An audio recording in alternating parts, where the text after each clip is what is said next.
ប្លុំបបមាត់ពណ៌ថ្ងៃនេះមកចង់បង្ហាញណែនាំសម្រាប់អ្នកដែលគាត់ចាប់ផ្ដើមប្លុំបបមាត់ឬក៏រៀនប្លុំបបមាត់ត្បូងណានេះជារបៀបយើងមុននឹងប្លុំបបមាត់ពេញទាំងអស់យើងចាប់ផ្ដើមធ្វើរឹមវាមុន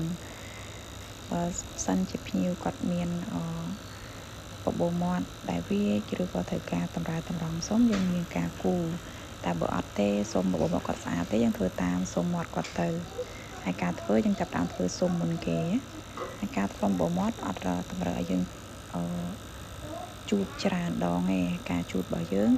គឺយើងធ្វើការប្រើកណាត់ស្ងួតផ្ដិតវាសិនតើយើងដើរសពជុំវិញមាត់ទាំងអស់បានយើងធ្វើការ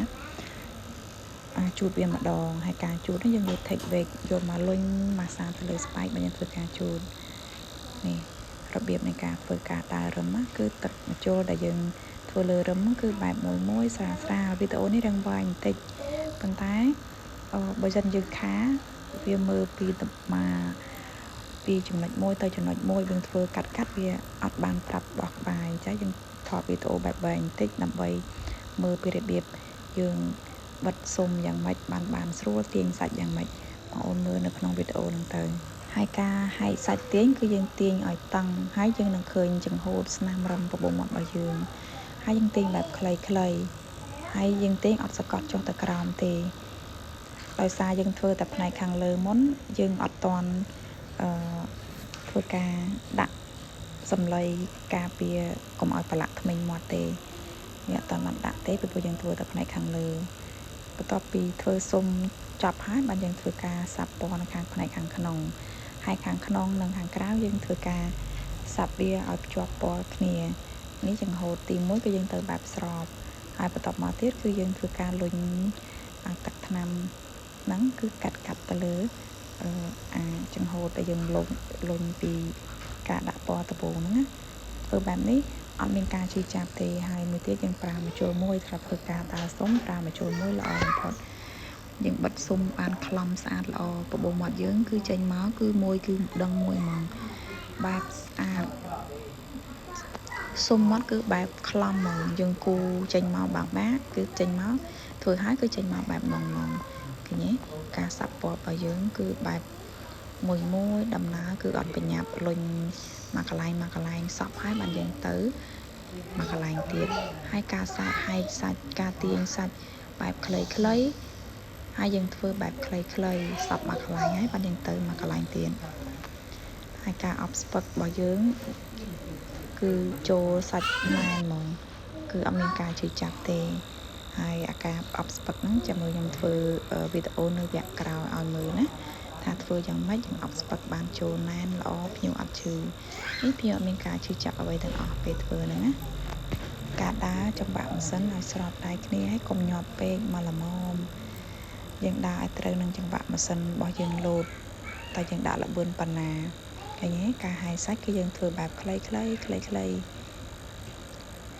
ហើយអាខ្លីហ្នឹងគឺយើងទាញសាច់ឲ្យតឹងបានយើងចាប់ផ្ដើមធ្វើណាហើយការធ្វើនេះសូមបងប្អូនកុំប្រញាប់យើងព្យាយាមធ្វើម៉េចមកកន្លែងដែលយើងសាប់ហ្នឹងព្យាយាមឲ្យសប់សាច់ហើយកុំព្យាយាមជូតបែបទាញយើងគ្រាន់តែយកកណាត់ដែលស្ងួតទៅផ្ដិតតិចបែបកុំចាប់ទាញណាគឺយើងផ្ដិតតិចទៅគឺបានហើយតោះតែប្រកាសថាមើលទៅសពសាច់ហើយបានយើងធ្វើការដាក់ take wig លុញមើលស្បែកឃើញទេពីដំណាក់កាលមកដំណាក់កាលហើយធ្វើបែបនេះគឺពណ៌ចូលណែនលឿនហើយស្បែកភ្ញៀវអត់ហើមទេ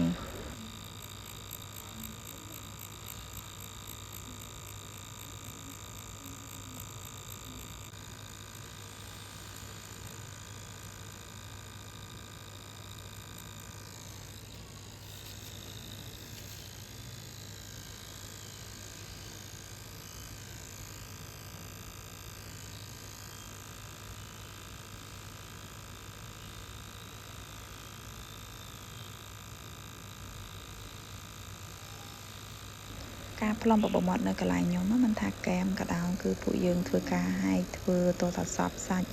ភ្ញៀវមើលទៅគឺស្បែកមាត់របស់គាត់ដែលមានពណ៌ហ្នឹងគឺសពសាច់ហ្មងអត់មានឃើញមកកណាត់កែមផ្សេងកណាត់ខាងផ្សេងអត់ទេមិនថាគៀនកលៀតណាគឺយើងធ្វើតាមមកខ្លំមក តម្រង់មាត់ដែលត្រូវធ្វើគឺធ្វើមកសពស្បែកតែម្ដង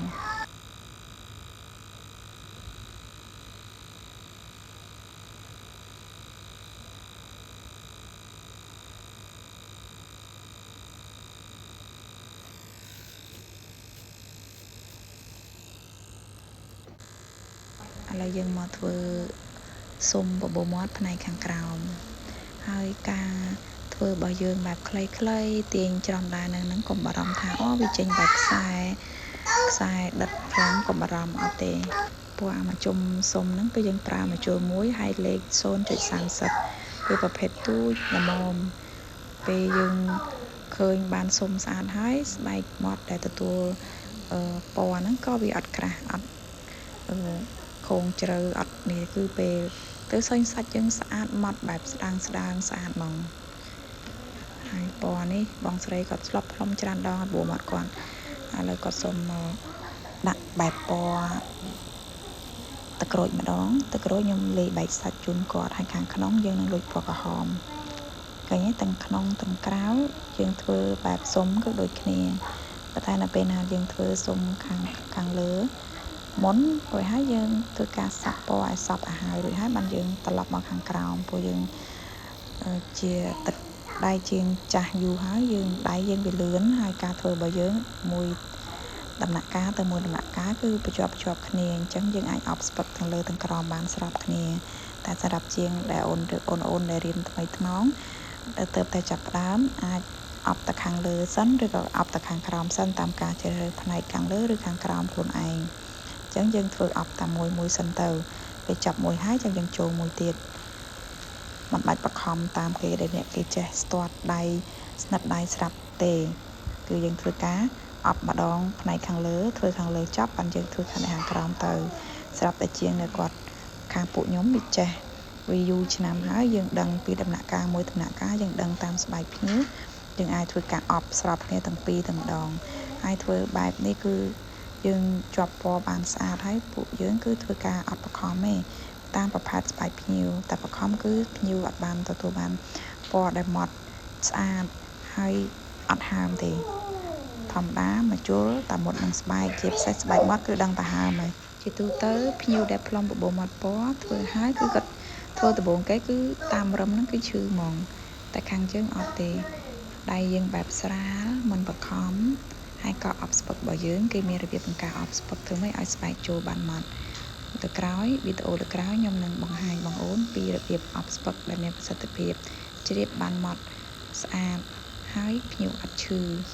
ធ្វើយ៉ាងស្រួលនៅពេលណាយើងអបស្ពឹកបបាអត់ចូលមាត់ភ្ញៀវ